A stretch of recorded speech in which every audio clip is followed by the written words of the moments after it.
thank you to Chris Decker for your support on Patreon. Without any friends or anything even remotely similar to hang out with, Ader dragged his feet around the bazaar. He had missed most of the events, and after the fight he was acutely aware of just how empty his stomach was. Ader considered that his best bet was merely walking around until he got tired and then heading home to sleep the hunger off until Aina bought him some food the next day. That is, if Aina was coming back of her own volition.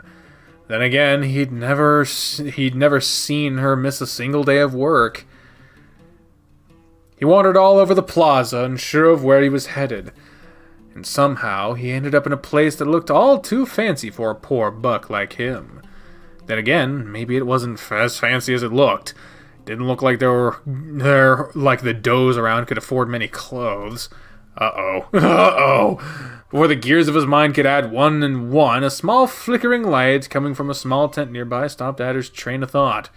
Distracted from his previous concerns about the ladies, he kept his eyes fixed on the flame in the dark, and felt it was directed at him somehow.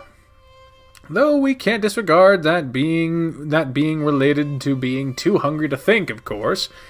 With nowhere better to go and nothing better to do, Ader followed his intuition and headed straight into the tent.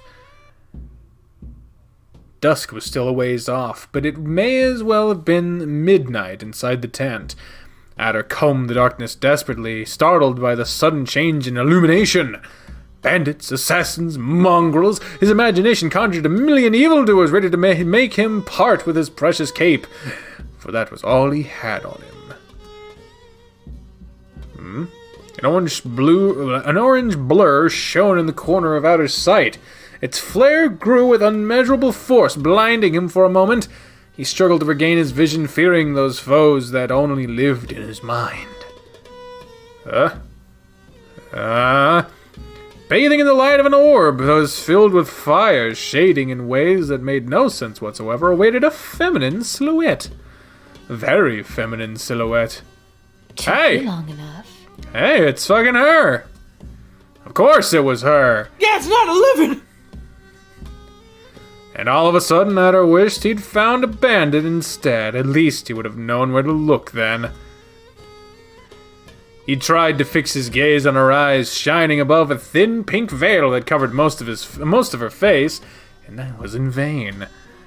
The sequins that hung from her neck reflected the light all over the room, dragging Ader's attention right back to them and the scarf that had covered the bare minimum. I have 1,000 words to call the woman in front of him, and none of them are good. So let's just say that what she was wearing would be inappropriate now, let alone then. Don't just stand there. Take a seat. I don't know. I've been sitting on my tail all day, and I got places to go, and I don't usually share tents with ladies, and... Judging by her glare, she wasn't going to take no for as an answer. Well, out of all these goddamn choices, I guess we'll go with well if you insist. What am I saying? It'd have been mighty ugly of me to reject an invitation. Ader did as asked and sat down on one of the many pillows laying around. What the fuck was that? Pretending to be crazy, escaping, begging the gods for mercy, breaking down and claiming that he wasn't in fact a horn eater, this was just a mistake, and he shouldn't be there. Ader's mind was bustling with ways of getting out of that situation. So, of course, whenever his mind was busy, his mouth was free to speak as it pleased. Hi. Hey! He spoke with a voice more akin to that of a fawn, whose antlers are just beginning to sprout, than that of a fully grown deer. I'm Ader! I'm Anderson, son of Gerfath, the buck who farms the highest hill in my village, Ravina Otis. So, here and there, just about everywhere, folks know me as Ader, of the upper field. That's not what I said to say. That's nice. Ain't it? It better be, because it's a lie, ma'am. They call me Long Neck Shorthorns, or Ader Shovel Hands, or sometimes even Ader Shoe Face. You're not helping yourself, man. A mocking chuckle stabbed Ader's heart. Feeling even more self-conscious than he thought he was capable of, he held onto his hooves and fixed his gaze on the ground, screaming inside as his face burned. So it wasn't the contusion after all, huh? You're just like that. Like what now? Oh boy. Funny. Funny? Me? Not one bit, man. I ain't got a funny bone in my body. Doc and I ain't ever seen worse jokes than Ader scenes. Oh boy. Hold up. Didn't that sound like a poem just now? Oh, simple man. Well, darn. A poem ain't nothing but a dull song, Mr. Bard always says so. I'd hate to bore a fine lady such as yourself, so I better get... Bore me? Please. With hands like those, you wouldn't look out of place in a traveling circus, or in some lord's court, if you're any good at juggling. In fact, I know a certain gazelle in dire need of entertainment. What do you say? One word from Jacif, and you will be working in a palace tonight. Ader couldn't quite figure out if that was meant to be an insult or a compliment, but he was quick to decide that it would be better to work for someone that didn't talk than for someone that talked about herself in third person. I think I'm gonna pass for now, but I'll holler at you next time I'm fresh out of pride, ma'am. Oh! A deep silence filled the tent. Ader cursed his luck and his good manners. He wanted to run away and hide, fearing that otherwise he'd commit a big mistake. The kind of mistake that would get him called a horn-eater for the rest of his life. Well then, it was sure nice to see you again, but... Would you like to know your fortune? Ader turned on his heel, desperate to find out if her offer was indeed true. There was nothing that betrayed a lie in her words, nor in her eyes. Whoa! You're one of those gazelle fortune tellers? For real? Let's just say they looked rather different back in Ader's town. Well, slap my head and call me silly. I got you pegged all wrong, man. Darn right I'd love to hear it. Oh, hold up. I lost my bag of coins. I ain't got a single dollar on me, so... Something flew into the ground right beside Ader's foot. My bag? You dropped it right after you crashed the first time. Oh, no, she didn't I take meant it. to give it back, but since you were so bent on running through that wall... You didn't steal from it, did you? Steal what? It's just filled with rivets. Aha! That means you opened it! So much for wanting to see you again. Aww. That was all. You can go now if you want. Aw, she's been crossed. A punch to the gut would have hurt Ader infinitely less than her words. What am I doing? He thought to himself, biting the inside of his cheek. No mere thief would have returned his bag, and sad as that was, no other person had ever gone so far for him. And so he sat down once more, looking at his finely yet scarcely dressed woman in front of him with a mix of embarrassment, naivete, and just plain fear. I don't suppose you accept rivets as payment. That would depend on what you're paying for. Oh, okay. Getting my fortune told?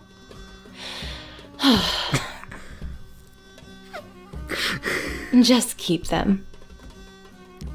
Jacef rested her arms over the crystal orb, leaning closer to Ader. All right! Can you look into the ball thing and tell me how my ma and pa are doing? Did any of my little bros get married yet? That's cute. But it's a reading glass, not a magic mirror. Right. How about the weather? Can you give them good harvests? Take your prayers to the temple. Oh, darn, that won't do either. Alrighty then, how about me? What do you see in this buck's future? Your future? Why would you want to know anything about that? Life would be boring if you knew what waits around every corner. You're a fortune teller, right? And I'll read your past and justify your present. he knows his past. And he's in the present. If this wasn't free, I'd call this a ripoff. But I already know those things. I don't. Her blue eyes spoke like an insinuating whisper. Her fingers walked over the cobblestone ground, headed towards Ader's own hands as her face got ever so close. For example, we could talk about why you did what you did for me then, and figure out what I could do to return the favor now.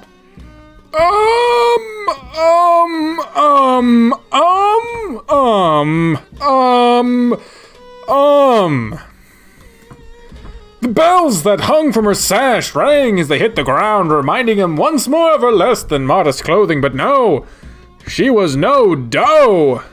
I gotta insist, ma'am, that you definitely got the wrong buck. But even if I ever did anything nice for you in my life, a simple thanks is more than enough payment. I guess you could use a reminder too. The soothsayer made no attempt to conceal her disappointment, much like no one ever made any attempt to explain to her what coming on too strong means.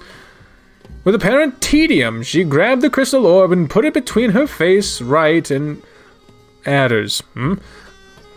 This time she had no more pretensions than merely watching him. Oh fire, tell me the secrets in the... Yada yada, stuff and bazak. I don't feel like switching languages now.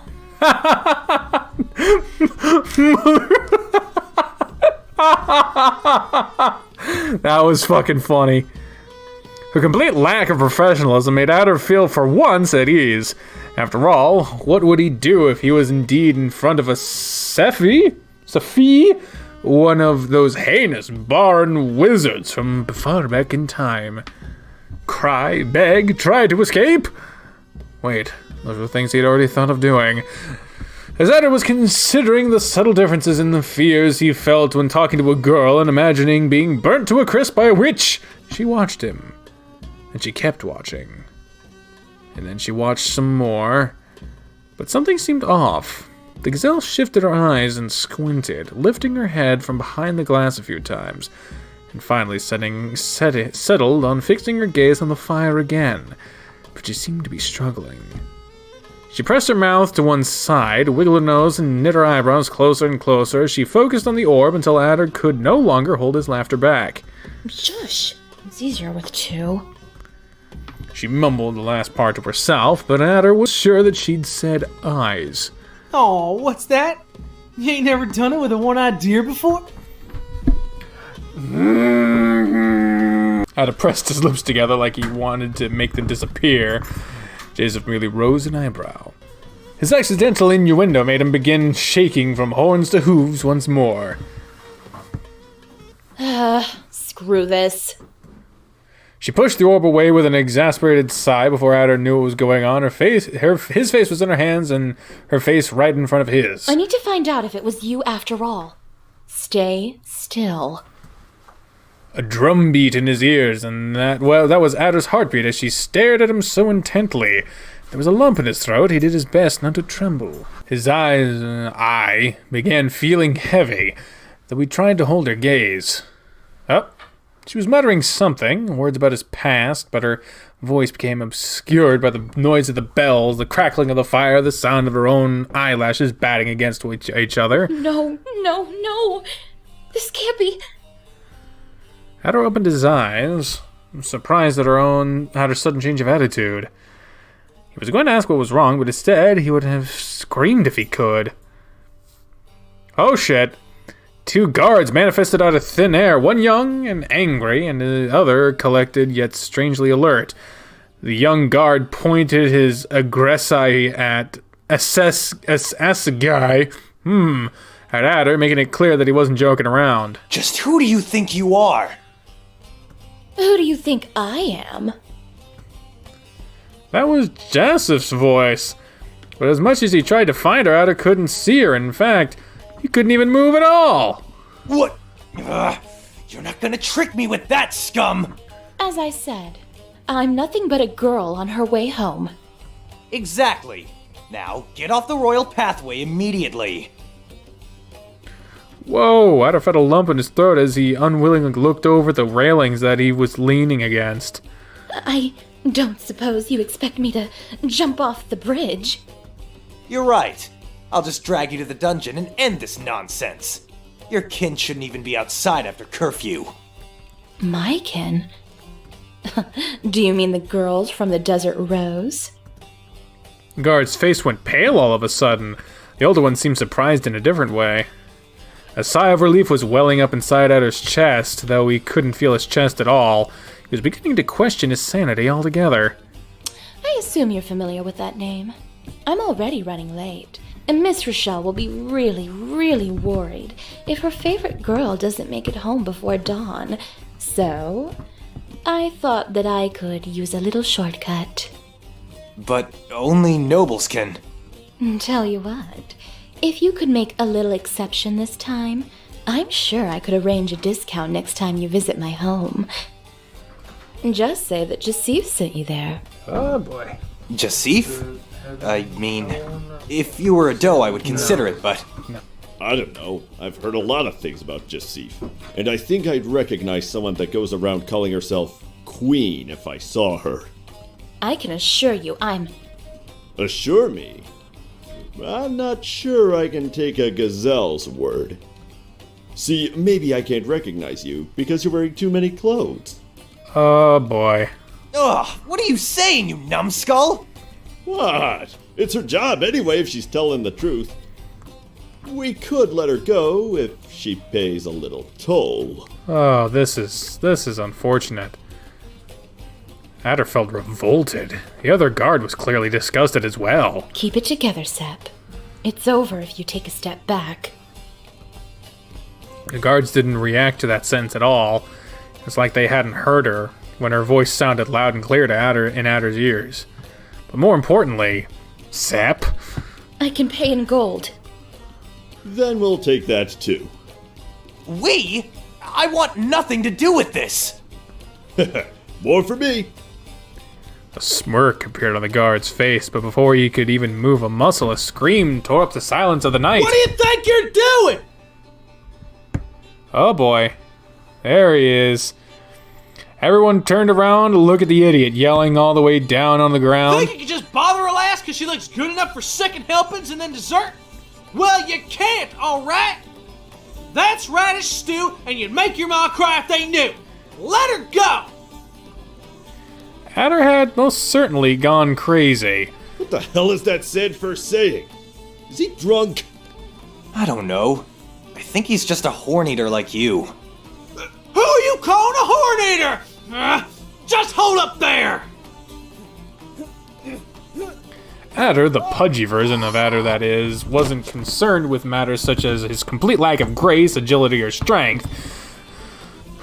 Moved by his sense of justice, he began climbing the column that led to the royal pathway. Of course, he never made it. Hey! Are you still alive? Horn-eater! You should go check. As if I'm going to leave you alone with her. Get that old ass back to the barracks, or I'm telling Elagrab what you just did. It was the older guard's turn to go pale. He lowered his helmet and began walking in the other direction. The younger guard, however, stopped a moment to look at her. You... go home. And don't let me catch you up here again. The guards finally disappeared into the darkness, a moment of peace, which Jasif took to look over the railing one last time. Her wannabe savior now lay unconscious on the ground after hitting his head during the fall. And in spite of how miserable the scene was, Ader could feel a smile forming on her face.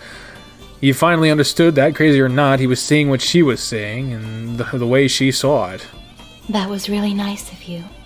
I'll make it up to you somehow. Noticing how high the bridge was off the ground, she quickly pulled away from the railing. Some other day. Jasif turned around and began running, lest any other patrols would head her way. As she ran, Ader began feeling lightheaded. He shut his eyes tightly once more, and when he opened them, he was back in the tent, with the gazelle still staring at him. Not a moment had gone by. Ader had a million questions. Was that real? Was that a memory? Had he eaten something off? Had he forgotten any more parts of his life due to hitting his head too hard as usual? But as he opened his mouth, he could only pronounce a single word. Sep? The redhead lost grasp of his face for a moment. Her ears perked up, attracting Ader's gaze, much to his chagrin, towards her horns once more. She pulled her head back, this disconcert forming on her expression little by little. It wasn't one of her conceited expressions, nor was there any mesmerizing superiority in her eyes. She looked honestly and utterly tiny for a moment, scared. Where did you hear that? Where did I... Oh! Ma'am, you're okay! You're gonna think I'm crazy, but I heard you say it just now. But not now. It was a long time ago. I was under Hirup's statue. I mean, you were, but I was you and not me, because I was trying to save you, but I fell on my face, and those guards laughed at me, and... just how the hell did I forget any of this? Why can't I remember? Joseph rose a hand. It was shivering. You're a gaze reader. Anger hit her like a wave as the shock disappeared. Why didn't you say so? Get away from me! Fire in the orb began flickering erratically, casting disturbing shadows all over the tent. Whoa, what's going on? What in the name of Atza did I do now? Was I supposed to say something? Thank you. That the magic word? Do you seriously expect me to believe that you... Hold on. Sip? It was Sip, wasn't it? Oh crap, I just went and cussed a lady out in gazelle speak, didn't I? She looked at him with skepticism, her eyes squinted with barely concealed anger. She was clearly sizing him up. No. You really don't have a clue of what you just did, do you? Ma'am, if I ever got a clue in my life, it wasn't today. I'm just glad you're alright and that guard is in the dungeon or dead or something. Her expression relaxed just a little as she considered Ader's words. Our poor boy had more than enough trying to get some air into his lungs. Then you're telling me that you're a natural gaze reader? Do you even understand what this means? Do I have to say yes or no to get out of here alive? A small chuckle erased all the tension from her face. Ader felt even more confused upon seeing this. I was trying to read your gaze, but you read mine instead. It's called gaze because we invented it. So, it's true what they say about yellow deer. You must have Barhan blood. It is Barhan! I fucking knew it! Ader would have normally disputed that last affirmation. Road deer took pride in being real deer, no gazelle blood at all. Nope, 100% deer with does that don't have horns. This was clearly not the moment nor the company to say it. In Sirnar, please. You read my mind. Say what? Say what? I think I'm not the funny one here, Missy. The gazelle seemed way too amused with this development. No, it makes so much sense. I was wondering why you spent so much time looking at my face. Hear me out. I'm sure you've always been really good at getting people's feelings. But not smart enough to actually understand them. You're like some kind of savant hick. That's hilarious. And the premise of this game. A wrinkle formed over Ader's snout. That was quite enough. My name is Ader, not Hick, Miss Sepp. Now why'd you go hiding such a cute little name, I wonder? Her face went back to being a little more than a pretension of grandeur, but she held the fire close to her. She didn't look all that different from a child hugging her blanket, soothed by the rhythm of the bells she wore. Ader couldn't help but notice that her alarming clothing didn't even bother him anymore. It's just a stupid nickname someone gave me. I hadn't heard it in years. They call me Jasif now. Jasif, as that disgusting guard well said, was no average name. And much less for a Barhan. Ain't that something like queen in gazelle speak? Bazaktet. And yes, that's a valid translation. Do you have any qualms about it? Ader opened his mouth, ready to speak his mind. I will go with Jasif. No. That's cool, Yusif. Did I say that right? I mean, if you need people calling you queen to be happy, I Oh, don't shit. need to be called anything to... Oh, God. Ader didn't mean anything with that, but he somehow managed to say something rude all the same. She didn't finish the sentence, deciding instead to just look away. Are you alright? She turned her face sharply towards his. There was something different in the way she was looking at him. Ader, right? That's me! He took a hand to his heart and bowed his head as an instinctive greeting, accidentally clashing his horns against hers. He was surprised to find out somehow that he was a lot less gross than was a lot less gross than he thought it'd be. And he didn't know how to feel about this appreciation. Didn't you want to know your future? Then listen closely. If you don't get out of here, you're going to wind up in a ditch. Oh shit, what the fuck is this? Oh fuck. What the fuck? She about to whoop his ass, I bet. She put her mouth right next to his ear and whispered. You're coming with me tonight. Where? You really are one of a kind. Come to the Desert Rose when the lights are all out. My room is on the first floor, but climbing there should be easier than climbing the bridge at the very least. Wait, climb? Room? There you go saying weird stuff again. I'm not a thief, and I'm not a hoarding... Oh? I'm not a... Without previous warning, the fire in the orb extinguished, leaving the room in total darkness. Ader didn't even have time to feel alarmed. He felt her hands on the back of his head, and the next he knew, her lips were over his. His mind shut up completely. See you later. He couldn't even stop to consider how he felt about that before the kiss was over. With his mind still in a daze, he got up and turned around to leave. For a few moments, he stood frozen outside the tent, merely appreciating the cool dusk breeze on his fur. By the time his thoughts began making any sense, he was already running home at full speed, crying disconsolately about the realization that he was, in fact, a horn eater. Wait right there. Stop reading immediately. Okay, no, I need you to continue. Never mind, you can read. Should you even? Is this a book for someone your age, Lynn? I mean, I'm not going there, but, you know, we don't know. I'd rather you stay a tiny fuzzball that won't stop yelling and running all over the place. Hey, did I ever tell you about how Sis and Dad met? What the fuck was that? Chapter 2. Ghost of the Feast. Lessons on the matter of peaceful conflict resolution. Hey! If it ain't my lil boss! How you doing, ain't it? And having a mighty fine day? His thing is gone! I wonder why that is. But chapter 1 is done, so that will be the end of this episode and the stream. So thank you all very much for joining me on this episode of the Hayseed Knight. On the next episode, we will be tackling chapter 2, but until then, ladies and gentlemen, I have been the trained unprofessional, speaking for myself, then the voices in my head, and Spoofy! Spoofy! Spoofy! He's a spoof. He's a spoofy.